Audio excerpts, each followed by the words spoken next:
Le royaume des cieux est semblable à un roi qui fit des noces pour son fils. Il envoya ses serviteurs appeler ceux qui étaient invités aux noces, mais ils ne voulurent pas venir. Il envoya encore d'autres serviteurs en disant « Dites aux conviés, voici, j'ai préparé mon festin. Mes bœufs et mes bêtes grasses sont tués. Tout est prêt, venez aux noces. » Mais, sans s'inquiéter de l'invitation, ils s'en allèrent. Celui-ci à son champ, celui-là à son trafic, et les autres se saisirent des serviteurs, les outragèrent et les tuèrent.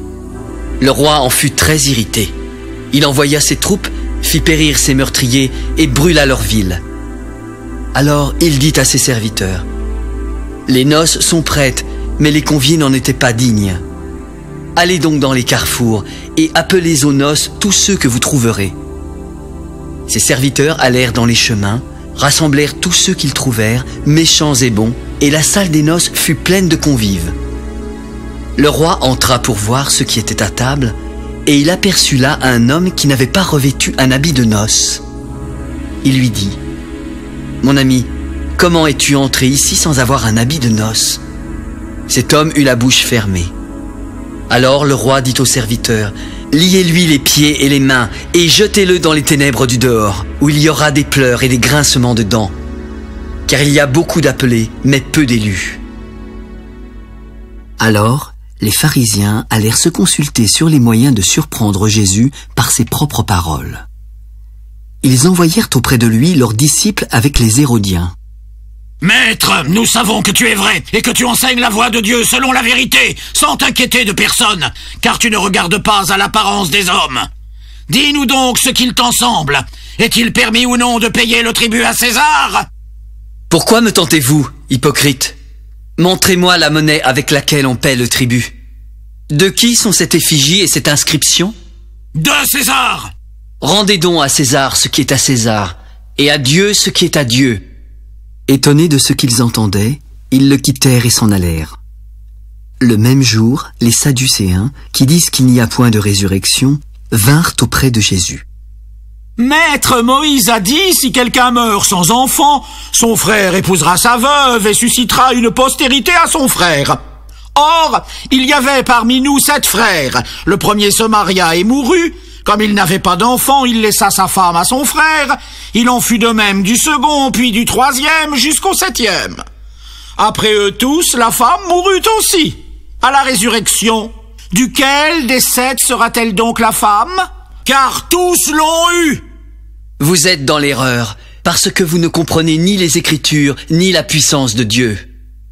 Car à la résurrection, les hommes ne prendront pas de femmes, ni les femmes de mari, mais ils seront comme les anges de Dieu dans le ciel. Pour ce qui est de la résurrection des morts, n'avez-vous pas lu ce que Dieu vous a dit? Je suis le Dieu d'Abraham, le Dieu d'Isaac et le Dieu de Jacob. Dieu n'est pas Dieu des morts, mais des vivants. La foule, qui écoutait, fut frappée de l'enseignement de Jésus. Les pharisiens, ayant appris qu'il avait réduit au silence les Sadducéens, se rassemblèrent. Et l'un d'eux, docteur de la loi, le questionna pour l'éprouver. « Maître, quel est le plus grand commandement de la loi ?» « Tu aimeras le Seigneur ton Dieu de tout ton cœur, de toute ton âme et de toute ta pensée. C'est le premier et le plus grand commandement. Et voici le second qui lui est semblable. Tu aimeras ton prochain comme toi-même. De ces 2 commandements dépendent toute la loi et les prophètes. Que pensez-vous du Christ? De qui est-il fils? De David! Comment donc David, animé par l'Esprit, l'appelle-t-il Seigneur lorsqu'il dit « Le Seigneur a dit à mon Seigneur, assieds-toi à ma droite jusqu'à ce que je fasse de tes ennemis ton marchepied. » Si donc David l'appelle Seigneur, comment est-il son fils? Nul ne put lui répondre un mot. Et, depuis ce jour, personne n'osa plus lui proposer des questions. Alors Jésus parla à la foule et à ses disciples. Les scribes et les pharisiens sont assis dans la chaire de Moïse. Faites donc et observez tout ce qu'ils vous disent. Mais n'agissez pas selon leurs œuvres, car ils disent et ne font pas. Ils lient des fardeaux pesants et les mettent sur les épaules des hommes, mais ils ne veulent pas les remuer du doigt. Ils font toutes leurs actions pour être vus des hommes. Ainsi, ils portent de larges phylactères, et ils ont de longues franges à leurs vêtements. Ils aiment la première place dans les festins, et les premiers sièges dans les synagogues. Ils aiment à être salués dans les places publiques, et à être appelés par les hommes Rabbi, Rabbi. Mais vous, ne vous faites pas appeler Rabbi, car un seul est votre maître, et vous êtes tous frères. Et n'appelez personne sur la terre votre Père, car un seul est votre Père, celui qui est dans les cieux. Ne vous faites pas appeler directeur, car un seul est votre directeur, le Christ. Le plus grand parmi vous sera votre serviteur. Quiconque s'élèvera sera abaissé, et quiconque s'abaissera sera élevé. Malheur à vous, scribes et pharisiens hypocrites, parce que vous fermez aux hommes le royaume des cieux. Vous n'y entrez pas vous-même, et vous n'y laissez pas entrer ceux qui veulent entrer. Malheur à vous, scribes et pharisiens hypocrites, parce que vous dévorez les maisons des veuves, et que vous faites pour l'apparence de longues prières. À cause de cela, vous serez jugés plus sévèrement. Malheur à vous, scribes et pharisiens hypocrites, parce que vous courez la mer et la terre pour faire un prosélyte, et quand il l'est devenu, vous en faites un fils de la géhenne 2 fois plus que vous. Malheur à vous, conducteurs aveugles, qui dites « Si quelqu'un jure par le temple, ce n'est rien, mais si quelqu'un jure par l'or du temple, il est engagé. » Insensé et aveugle, lequel est le plus grand? L'or ou le temple qui sanctifie l'or? Si quelqu'un, dites-vous encore, jure par l'autel, ce n'est rien. Mais si quelqu'un jure par l'offrande qui est sur l'autel, il est engagé. Aveugle, lequel est le plus grand, l'offrande ou l'autel qui sanctifie l'offrande? Celui qui jure par l'autel et par tout ce qui est dessus. Celui qui jure par le temple et par celui qui l'habite. Et celui qui jure par le ciel, jure par le trône de Dieu et par celui qui est assis. Malheur à vous, scribes et pharisiens hypocrites, parce que vous payez la dîme de la menthe, de l'âneth et du cumin, et que vous laissez ce qui est le plus important dans la loi, la justice, la miséricorde et la fidélité. C'est là ce qu'il fallait pratiquer, sans négliger les autres choses. Conducteurs aveugles, qui coulez le moucheron et qui avalez le chameau. Malheur à vous, scribes et pharisiens hypocrites, parce que vous nettoyez le dehors de la coupe et du plat, et qu'au-dedans ils sont pleins de rapine et d'intempérance. Pharisiens aveugles, nettoie premièrement l'intérieur de la coupe et du plat, afin que l'extérieur aussi devienne net. Malheur à vous, scribes et pharisiens hypocrites, parce que vous ressemblez à des sépulcres blanchis, qui paraissent beaux au dehors, et qui au dedans sont pleins d'ossements de mort et de toute espèce d'impureté. Vous de même, au dehors, vous paraissez juste aux hommes, mais au dedans, vous êtes pleins d'hypocrisie et d'iniquité. Malheur à vous, scribes et pharisiens hypocrites, parce que vous bâtissez les tombeaux des prophètes et ornez les sépulcres des justes, et que vous dites « Si nous avions vécu du temps de nos pères, nous ne nous serions pas joints à eux pour répandre le sang des prophètes. » Vous témoignez ainsi contre vous-même que vous êtes les fils de ceux qui ont tué les prophètes. Comblez donc la mesure de vos pères. Serpents, race de vipères, comment échapperez-vous au châtiment de la géhenne? C'est pourquoi, voici, je vous envoie des prophètes, des sages et des scribes. Vous tuerez et crucifierez les uns, vous battrez de verges les autres dans vos synagogues, et vous les persécuterez de ville en ville, afin que retombe sur vous tout le sang innocent répandu sur la terre, depuis le sang d'Abel le juste, jusqu'au sang de Zacharie, fils de Baraki, que vous avez tué entre le temple et l'autel. Je vous le dis en vérité, tout cela retombera sur cette génération. Jérusalem, Jérusalem, qui tue les prophètes et qui lapide ceux qui te sont envoyés. Combien de fois ai-je voulu rassembler tes enfants comme une poule rassemble ses poussins sous ses ailes, et vous ne l'avez pas voulu. Voici, votre maison vous sera laissée déserte, car, je vous le dis, vous ne me verrez plus désormais, jusqu'à ce que vous disiez « Béni soit celui qui vient au nom du Seigneur ». Comme Jésus s'en allait, au sortir du temple, ses disciples s'approchèrent pour lui en faire remarquer les constructions. « Voyez-vous tout cela? Je vous le dis en vérité, il ne restera pas ici pierre sur pierre qui ne soit renversée. » Il s'assit sur la montagne des Oliviers, et les disciples vinrent en particulier le questionner. « Dis-nous, Quand cela arrivera-t-il? Et quel sera le signe de ton avènement et de la fin du monde?